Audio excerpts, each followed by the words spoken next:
Trys sprendimai kiekvienoje situacijoje. Trys situacijos sprendimo būdai. Pirmas, gali įtakoti situaciją, tai čia darbe, santykiai su savim, santykiai su tėvais ir su kitais.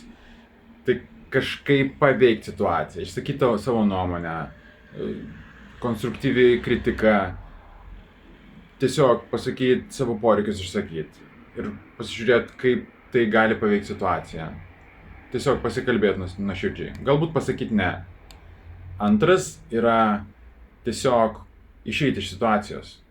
Sakai, man taip netinka, taip nedarom, ne, čia tiesiog aš negaliu taip. Išeiti iš situacijos, išeiti iš santykių, išeiti iš darbo, susirasti kitą.